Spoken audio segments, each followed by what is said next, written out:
Students, आज हम ये टेंस भी कर रहे हैं फ्यूचर इंडेफिनिट टेंस। बहुत सिंपल टेंस है, 12 टेंसेस में सबसे सिंपल टेंस ये वाला है, क्योंकि अगर आप प्रेजेंट इंडेफिनिट टेंस को याद करेंगे तो आप देखेंगे, और पास्ट इंडेफिनिट टेंस को भी, उसके अंदर क्या था कि पास्ट इंडेफिनिट टेंस और प्रेजेंट इंडेफिनिट टेंस में पॉजिटिव में कोई भी हेल्पिंग वर्ब यूज नहीं हो रही थी, और जैसे ही नेगेटिव इंट्रोगेटिव आया तो हेल्पिंग वर्ब यूज होना स्टार्ट। और पास्ट इंडेफिनिट थोड़ा डिफिकल्ट इसलिए था कि वर्ब की सेकंड फॉर्म यूज कर रहे थे। प्रेजेंट इंडेफिनिट इसलिए डिफिकल्ट था क्योंकि इसमें वर्ब की फर्स्ट फॉर्म या फिफ्थ फॉर्म जिसमें एस लगाते हैं वो यूज हो रही, तो हमको वो आइडेंटिफाई करना था। तो फर्स्ट टेंस हमेशा डिफिकल्ट होता है क्योंकि वो आपका फर्स्ट स्टेप होता है। ये टेंस कंपैरेटिवली उन दोनों टेंसेस से इजी है। अच्छा, जितने भी इंडेफिनिट टेंस है उनको हम सिंपल टेंस भी बोलते हैं। जैसे अगर प्रेजेंट इंडेफिनिट टेंस है तो उसको प्रेजेंट सिंपल टेंस भी बोलते हैं या simple present tense. Past indefinite tense simple past tense, future indefinite tense simple future. क्योंकि सिंपल होते उतने ज्यादा डिफिकल्टी लेवल इनका नहीं होता। वर्ब की फर्स्ट फॉर्म यूज करनी है, ना आईएनजी लगाना ना कुछ। तो अब देखते हैं कि इसके अंदर हमको क्या चीज देखनी है। देखो ये रूल अब फॉलो हो रहा है। मॉडर्न इंग्लिश में शैल का यूज होना बंद हो गया, बट मैं आपको शैल का यूज भी इसमें सिखा दूंगा कि शैल का यूज करते किस तरीके से। लेकिन शैल का यूज एक चीज और ध्यान रखनी, जितने भी लीगल डॉक्यूमेंट्स होते हैं ना, जैसे एफिडेविट हो गया, कोई अग्रीमेंट्स हो गए, उनमें यूज होता है। स्टैम्प पेपर्स वगैरह में यूज होता है, कोई ऑफिशियल डॉक्यूमेंट्स होते हैं उनमें होता है। लेकिन आम बोलचाल की भाषा में you don't need to use shall, क्योंकि कंफ्यूजन बहुत है उसमें, इसीलिए इसको सिंपल बना दिया गया। तो अगर हम देखें कि अगर मान लो शैल भी लगे यहाँ पर, तो विल का यूज कहाँ होगा, शैल का यूज कहाँ होगा। शैल का यूज होता है आई और वी के साथ, बस आई और वी के साथ। और बाकी जितने बच जाते हैं, चाहे वो ही हो, चाहे वो शी हो, इट हो,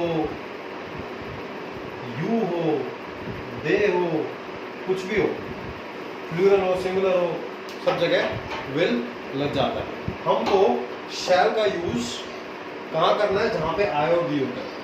अच्छा, ये जो चीज है, ये कंडीशन रिवर्स हो जाती है जब बात होती है धमकी देने की, जब बात होती है कोई चीज को पक्का कहने की, तो वो चीज रिवर्स हो जाती है।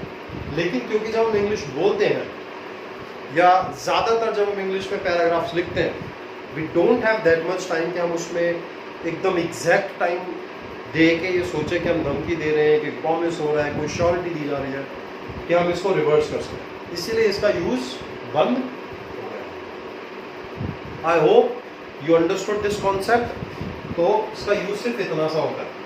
अब हम बात करते हैं कि अगर हमको इसका पॉजिटिव का एग्जाम्पल देना है तो हम क्या करेंगे। पॉजिटिव का था, एग्जाम्पल देना है तो वो होगा कि जैसे चीकू दरवाजा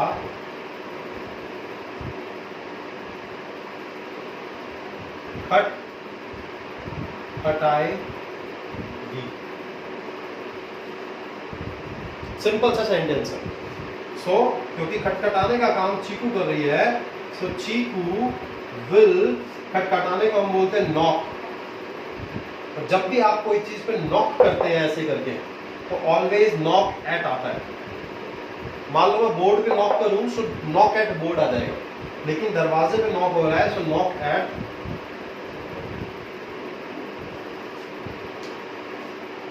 आई hope this is very simple tense, आपको समझ आ गया होगा। अब अगर नेगेटिव की बात करें तो नेगेटिव में नॉट तीसरे नंबर पे आ जाएगा, यानी विल के बाद आ जाएगा। तो आप देखो यहाँ पे, वे शिकार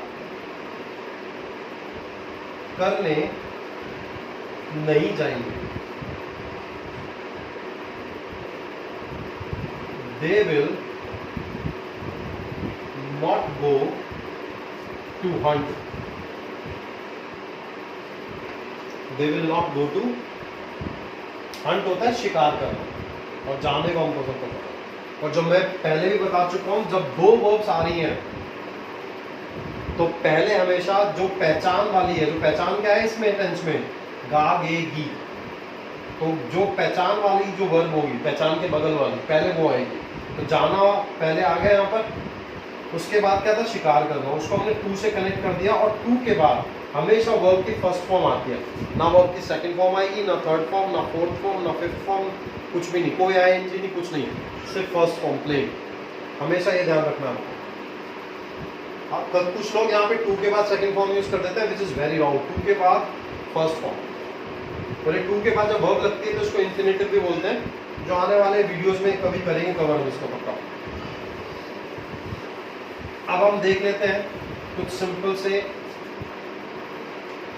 इंट्रोगेटिव के सेंटेंस। मैंने हमेशा बताया इंट्रोगेटिव में हेल्पिंग वर्ब आगे आ जाती है, तो ये देखो अब हम क्या करेंगे कि अगर इंट्रोगेटिव होगा तो क्या बच्चे घर पहुंच जाएंगे।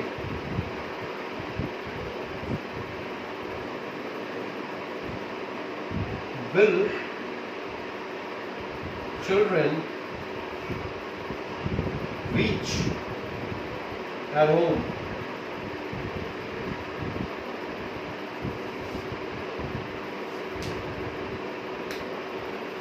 क्योंकि इसका जवाब सीधा सीधा क्या, बच्चे घर पहुंच जाएंगे, कि या तो हाँ पहुंच जाएंगे या नहीं पहुंचेंगे, और दोनों ही कंडीशन में हम क्या यूज करेंगे, हमको पता चल जाएगा कि ये क्वेश्चन किस वाला है, यस और नो वाला।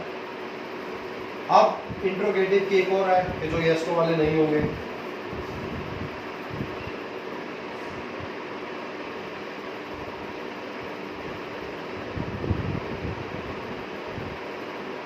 हम कल क्या करेंगे। अब क्या की इंग्लिश तो व्हाट होती है, और वी के हिसाब से तो शैल लगना चाहिए, लेकिन हम शैल यूज कर ही नहीं रहे हैं। व्हाट विल वी डू, सब ये आ गया आपका क्वेश्चन, ये आ गया हेल्पिंग वर्ब, ये आ गया आपका सब्जेक्ट, और ये आ गया वर्ब। अब बच गया एक्स्ट्रा टुमारो और क्वेश्चन मार्क, क्वेश्चन मार्क। तो ये था आपका फ्यूचर इंडेफिनिट टेंस, बहुत सिंपल है। आपसे कई बार